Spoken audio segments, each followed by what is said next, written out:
Hi, I'm Inga Larson, and today I'm going to just do a brief exploration on shame and guilt in parenting. All parents struggle occasionally with some of the mistakes we make, some of the times when we lose it, some of the things that we could have done better. And there is a difference between occasionally reflecting, I could have done that better, and then going back and fixing it with your teen and feeling so overwhelmed by your shame and your guilt that it makes it hard to function well in the present. I'd like to start with a story. So, years and years ago, I actually worked at a wonderful cultural affairs department in Albuquerque, New Mexico. So, hey there. And I had a colleague who was wonderful. Her father was someone who had held public office for many, many years, knew the stress. She herself had a high level, very stressful position. And she also had four kids. She sat next to me one day after one more blow up, and she said, "This has got to be the hardest job I've ever had." So, congratulations to all of you. You're in the thick of it, and you are doing one of the, if not the hardest job a human being can do. So, let me tell you a little bit about how I reframe shame and guilt. Shame, as I have experienced it with working with parents and teens and families over 25 plus years, shows up as a physical thing. Um, it's the downcast eyes. It's the curved in. It's the ooh, cringe, right? It's the cringe experience. The guilt is the accompanying thought, I did badly. I should have done better. Chronic, toxic shame is always something that is living in our bodies. It has nothing to do with what is presently going on.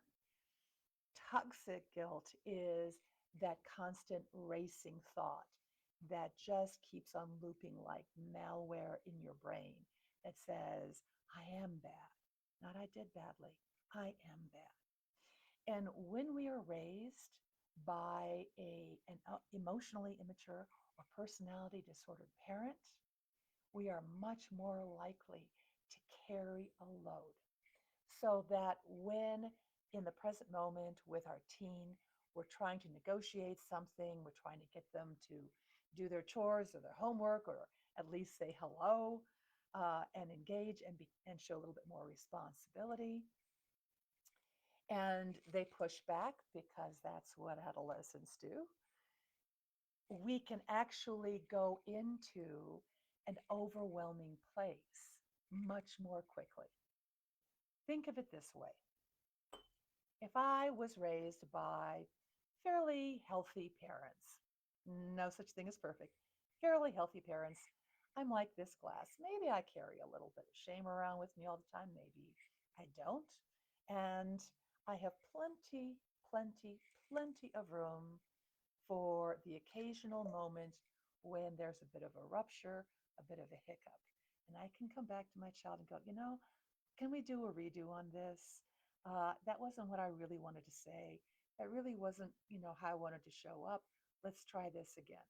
Not a problem. But when you are front loaded and you carry a lot of shame inside of you, and now I'm not going to do this, and now I start pouring even more shame in, you quickly go into a place of overwhelm. And here's the thing, we tend to avoid overwhelm like the plague. And I'm saying this to people who are probably already overwhelmed. And I get that.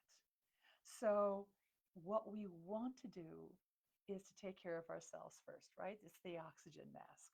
Because the paradoxical thing is that when you're teen pushes back and you get that experience of, oh, I'm doing it wrong, or, oh, I'm being challenged, I'm not being respected, that huge backload of shame is actually often creating a paradoxical effect. We want to push away, again, to protect ourselves from getting even more overwhelmed. Or we go to rationalizing what we did. No, I'm fine. You're the one that's wrong, kiddo. And neither of those is really helpful. Or, of course, we can also cave and go, I'm a terrible parent. You're right. Don't clean your room. Don't do your chores. Don't do any of that. Yeah, and you become a helicopter parent. So, none of those options is what we really want. What we want instead is to work on ourselves to reduce that backlog of shame a little bit. Um, one of the things that is actually helpful is something that was given me by a colleague, also a therapist, who, when she did something that was a cringe moment with one of her children, and this was years ago, her kids have turned out just fine, they're adults now, is that she would keep a journal. And she joked about it as something that she could give to her kids to take to their therapists with them when they were working through the terrible experience that they had with their horrible mother. Um, and she wasn't, of course. And she would write it down, what she just did, feeling terrible about it. And then she would read it and go, wait a minute, that wasn't so terrible. I understand why I did it. Maybe I could have done it differently, but it's different when you actually write it down. You take some of the edge off of it and you see it in plain black and white and you go, yeah, I can fix this. This is not so awful. So that's one thing you can try to see if you can take some of the sting and be able to come back to your team and re-engage in the conversation. The other thing is for those of us who really carry that toxic guilt that says, I am bad.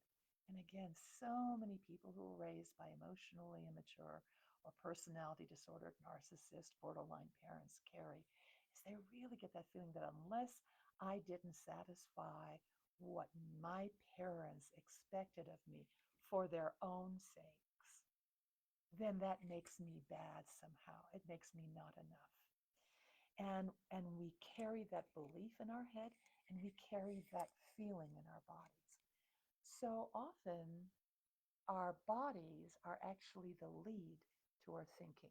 If we can reduce some of this backlog of shame in our bodies, our thinking might actually improve. It's called state dependent thinking. And what I find helpful is a little bit of an exercise just in the upper body. And I'm going to invite you right now to just kind of soften your gaze, right? Close your eyes, just tune into your body a little bit, feel your butt, and just let yourself get here. Yeah, just tune into your breath. And then tune into how the most recent difficulty with your kid where you think you may have done or said something wrong allows you to get a felt sense of shame. Yeah, and often for many people, it's right in here. And then I'm going to invite you to breathe out and just curl forward a little bit, just a little bit, nothing big. And then inhale and draw your shoulders back. Rest here. Make sure you're still in your body. And then again, curl in and then pull back and rest. And you can do this a little bit. And every time you move into and out of where you viscerally, physically feel your shame, you might actually experience it releasing a little bit. At the end of this, just let yourself ground using whatever grounding techniques work for you. Sometimes people take a walk. Sometimes people talk with a friend. Something that gets them centered again. And for all of you, you're not bad. You are enough. You love your kid, otherwise, you wouldn't be watching this. Cling to that and to how much you care. Even though they're aggravating, you really love them. And that makes you a fabulous human being.